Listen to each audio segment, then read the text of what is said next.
Somebody told you something? You know something? Oh, yes, I do. You know, my shady sources. Shady sources. Listen, everybody can't have this privilege to know players. That's true. Right?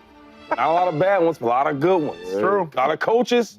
I know some bad ones, I know some good ones. So, and the whispers over there is basically, hey man, he looks like the best quarterback here. He's young, you gotta learn the experience part. 5th rounder, so we gotta make him earn it. But the truth is, he's the best quarterback. And this is not just words from coaches or scouts over there. This is from some players. So now that the main part of OTAs for the Cleveland Browns has come and gone, and we have gotten to see a bunch of things play out on the field and everyone get their fair amount of chances, we have learned so much info about where a lot of the young players on this team stand and how NFL ready they truly are. Obviously OTAs don't mean everything. Actually, they really probably don't mean anything at all. It still is just a non-padded practice at the end of the day, but boy, Shedeur Sanders looked so good. He blew away the coaching staff, he made throws that NFL veterans make, and just his presence, he looks like he belongs out there. And you could say I'm glazing him or whatever the new word is if it has already changed, but Shedeur really did look like a first-round talent over the last week or so, both on and off the field. So in this video, I want to break down some of his best throws and really everything that he did. He pretty much sealed the deal in terms of making the team. Obviously, Kevin Stefanski is not going to announce the real order of the depth chart until late in training camp or even until the preseason, but let me tell you something. Shedeur Sanders is not the 4th quarterback on this roster. There is a real case to be made that he's top 2, and he's not number 2. Obviously, because he ultimately is a rookie, the Browns are not going to rush him out onto the field. Week 1, I still fully expect for Joe Flacco to be the starter, but if I had to bet on if we will see Shedeur taking snaps under center in a real game in 2025, I would put some hefty money on it. Before I do get into this breakdown and everything that I want to talk about in this video, I would really appreciate it if y'all did me a big favor. Go hit that like button and also subscribe. It only takes 5 seconds, plus you can always change your mind. We are on the road to 60,000 subscribers, and with your support, I believe that we can get there super fast. Alright, so over the last few weeks, you guys have heard me a ton, probably too much, voice my opinions and say what I think about Shedeur in this situation. But before I get into breaking down some of the throws, let's see what other media analysts have to say. It's going to be incumbent upon this coaching staff to give him a path to really earn that. If they give him enough reps and he has enough opportunities and gets put in enough situations, I think his skill set is such that he can compete with anybody on that roster in the quarterback room. As a matter of fact, he can probably, just 1-for-1, man-for-man, beat out anybody on that roster. Yeah, I think just operationally, like, listen, you come from the college world where very few things are called into the huddle, where you have to command a huddle, operate an offense in the way you're asked to at this level. So I think just from an operation standpoint, you continue to see those guys grow and become more comfortable. And what we're after there is, like, there's going to be a moment where they get to their comfort level, and that's when they're going to be able to maximize, and feel confident out there. But if the Browns end up in week 8 or 6 or 10 or whenever, starting a rookie quarterback in a game, and it's not Shedeur, that's a big problem for him as far as his ability to.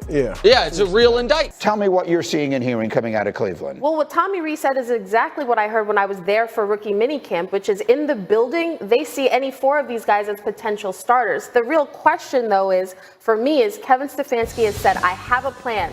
We knew we were going to have 4 quarterbacks. I have a plan for how we're going to divvy up the reps.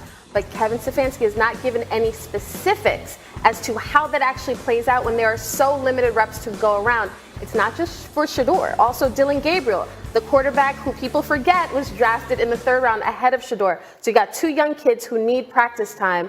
But Shedeur has impressed from the beginning. It really is going to be who picks up the playbook quicker and who is more at ease with this offense. So yeah, even the media is in a frenzy with this Shedeur situation, and it seems like everyone is on the same page that Shedeur has impressed everyone so far since his arrival in Cleveland. Everything has gone pretty much according to plan. And then yesterday, in the media's first open session with access to watching Shedeur play during 11-on-11s, he stole the show, throwing 3 touchdowns and 1 interception, which came on a tipped ball, so it was barely even his fault. But this throw right here to number 89 Davis is one that just keeps getting shown over and over again. It was perfect ball placement, perfect touch. He threw this football away from the defense to a spot where only his guy could get it. I do gotta give some credit to Davis for making the spectacular play, but this is the type of throw that outside of that Joe Flacco run, we have not seen from a Browns QB in 2 decades. And yes, I know it is practice, but there's still a high intensity out there from every unit with guys trying to prove themselves, because a lot of the spots on this team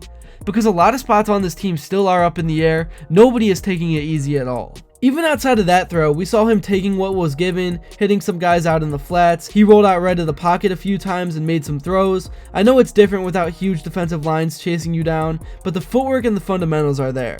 And I don't want to just repeat the things I said in my last video, but Shedeur was dominant and Dillon Gabriel has had some struggles. His height could be a problem in the NFL. It also could not be, I could be wrong. But Dillon looks kind of small out there, and he has already had a few balls batted down at the line of scrimmage and a few low throws that could have been caused by his eyesight being disrupted by the offensive and defensive line. But even in all of this, Sanders didn't take any first team reps in Wednesday's workout, which was noted by the Cleveland media. That isn't surprising at all. Joe Flacco and Kenny Pickett are the veterans, presumably at the top of the depth chart as of right now. And as mentioned in the clips, Dillon Gabriel was drafted in the 3rd round, 2 rounds before Sanders, but Sanders was the only quarterback to not take first team reps, according to Daniel Oifisi of ESPN. I know I just completely butchered his name, I apologize. That really is Kevin Stefanski's biggest challenge this offseason though. At the end of the day, there are only so many reps to go around per practice, and if the vets are gonna start out the season, then they will get majority of them. But you also can't leave the rookies out. You don't want to ruin or limit their potential by making them sit and watch 100% of the time.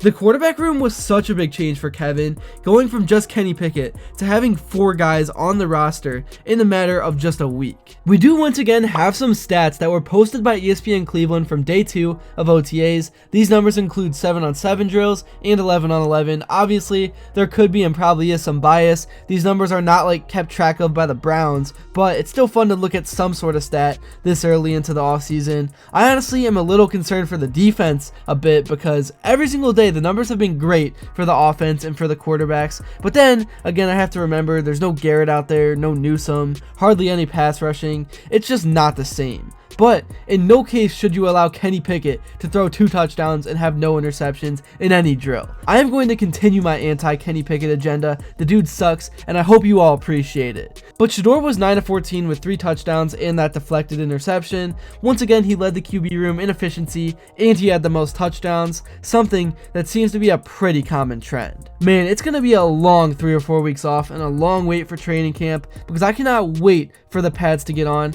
I can't wait to see what these quarterbacks can do in a more game-like situation, and literally all 3 preseason games should be nationally televised. The world wants to see what Shedeur can do, including me. I'm tired of all this practice stuff. I'm ready for some real football. Overall, Shedeur proved a ton at OTAs. He's going to continue to be the talk of the NFL over the course of this offseason. But that's really all I got for this video. Thank you all so much if you made it to this point. And if you enjoyed and haven't yet, please be sure to drop a like and subscribe because your support truly does mean the world. And also, let me know what you would like to see next. And until then, I will see you all later.